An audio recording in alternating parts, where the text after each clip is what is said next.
Doet ik tracht de lach weer eens vlecht, maar het moeske hij gaat berecht. Wist ik even net wat ik zeg, wij doen een beer op Skiermond zeg.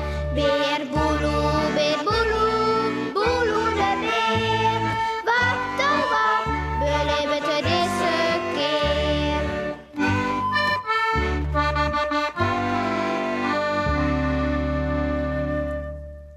De zeekakkelopers.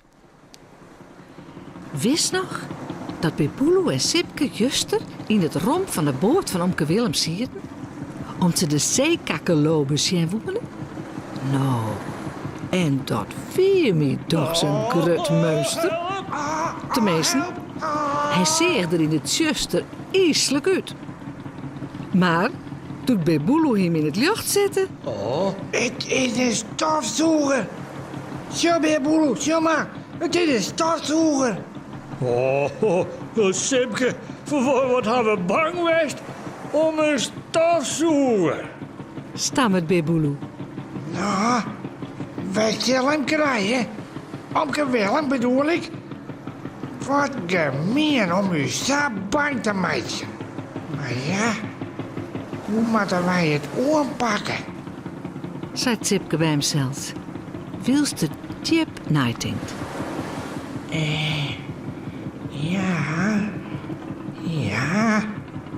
Ja, ik geloof dat ik het weet. Wij vregen hem of hij naar onderen komen wil om de zeekakkelopers te zieken. Wij zeggen dat we hem dan net jongen hebben. Oké? En dan groepen wij onder een lekken met de stofzuigerslang. Ja, Dat vindt Beboeloe ook een tierengoed plan. ja, Sipke, leuk, ja. Ik zal hem erop. Wacht je, dan ga ik naar boven en hij in Doma gauw een lekker. En Sas zal het heven. Goed. Omke, kom hier eens. Wij kunnen zeekakkelopers net vinden. Omke moet even naar onderen komen. En uw oorwijzen wat er zit. En, even letter, Blinder, wat is het hier, zuster?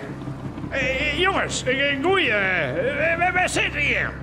En nog eens even een boezel aanboren.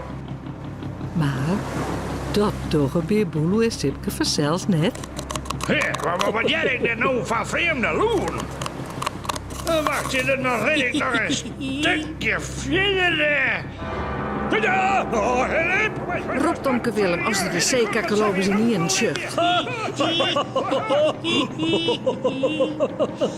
Dan springen Sipke en Beboeloe onder het lekker waai. Daarheen we die jonker, daarheen we die te pakken, hè? De zeekakkelopers, weer de stofzuiger. Maar toch is Omke Willem de rieflijn. De tranen rennen haar door de wangen. Omke Willem klauwt er maar eens even onder de pet. Nou, is dat wel, jongens. Dan hier je mij vis en vrachtjes wel even te pakken. Wat krok ik daar? Maar ja, dat komt er vanzelf, hè. Begint hier eigen verhaal naar de leeuw en ik. Ja. Ja.